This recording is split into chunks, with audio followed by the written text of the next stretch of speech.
27-year-old dies tragically from cancer. Then family discovers Facebook message from 24 hours earlier. Death is something that everyone has to face at some point in their life. Whether it's the death of a close relative or if you're struggling for your life, it's never easy to face death alone. Fortunately, most people don't need to think about this until they grow old. But sadly, some people face it at a much younger age. Hollie was one of them. When Hollie turned 26, she began to think a lot about death after being diagnosed with a malignant cancer.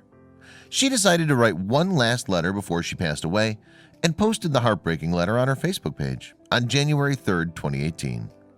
Less than 24 hours after she published the farewell letter, Hollie passed away surrounded by her family. Now her message is reaching people around the world, and everyone is touched by Hollie's words. She starts the letter, "It's a strange thing to realize and accept your mortality at 26 years young. It's just one of those things that you ignore. The days tick by and you just expect they'll keep on coming until the unexpected happens. I always imagine myself growing old, wrinkled and gray, most likely caused by the beautiful family, lots of kitties, I planned on building with the love of my life. I want that so bad it hurts." That's the thing about life. It's fragile, precious and unpredictable. And each day is a gift, not a given right. I'm 27 now. I don't want to go. I love my life. I'm happy. I owe that to my loved ones, but the control is out of my hands. I haven't started this note before I die so that death is feared. I like the fact that we're mostly ignorant to its inevitability, except when I want to talk about it and it's treated like a taboo topic that will never happen to any of us. That's been a bit tough. I just want people to stop worrying so much about the small, meaningless stresses in life and try to remember that we all have the same fate after it all. So do what you can to make your time feel worthy and great, minus the bullshit. I've dropped lots of my thoughts below as I've had a lot of time to ponder life these last few months. Of course, it's the middle of the night when these random things pop in my head most. Those times you're winging about ridiculous things, something I've noticed so much these past few months. Just think about someone who is really facing a problem. Be grateful for your minor issue and get over it. It's okay to acknowledge that something is annoying, but try not to carry on about it and negatively affect other people's days. Once you do that, get out there and take a freaking big breath of that fresh Aussie air deep in your lungs. Look at how blue the sky is and how green the trees are. It's so beautiful. Think how lucky you are to be able to do just that. Breathe. You might have got caught in bad traffic today, or had a bad sleep because your beautiful babies kept you awake, or your hairdresser cut your hair too short. Your new fake nails might have got a chip. Your boobs are too small, or you have cellulite on your arse and your belly's wobbling. Let all that shit go. I swear you will not be thinking of those things when it's your turn to go. It's all so insignificant when you look at life as a whole. I'm watching my body waste away right before my eyes with nothing I can do about it. And all I wish for now is that I could have just one more birthday or Christmas with my family, or just one more day with my partner and dog. Just one more. I hear people complaining about how terrible work is or how hard it is to exercise. Be grateful you're physically able to. Work and exercise may seem like such trivial things until your body doesn't allow you to do either of them. I tried to live a healthy life. In fact, that was probably my major passion. Appreciate your good health and functioning body, even if it isn't your ideal size. Look after it and embrace how amazing it is. Move it and nourish it with fresh food. Don't obsess over it. Remember, there are more aspects to good health than the physical body.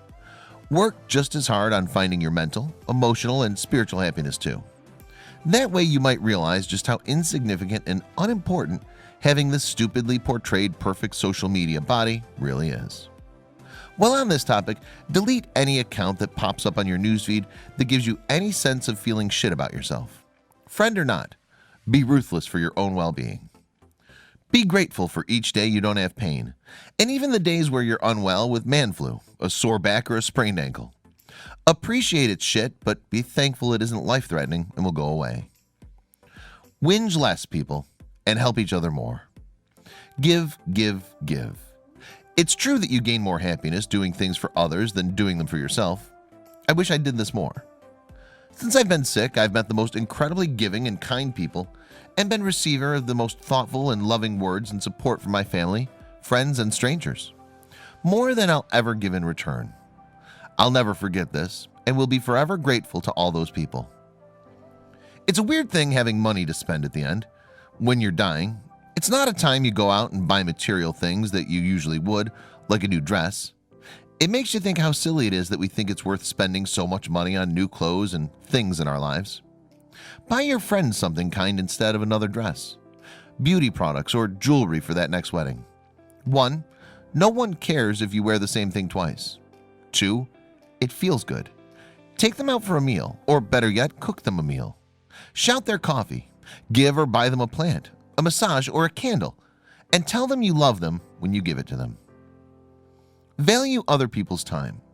Don't keep them waiting because you're shit at being on time. Get ready earlier if you are one of those people, and appreciate that your friends want to share their time with you, not sit by themselves waiting on a mate. You'll gain respect too. Amen, sister.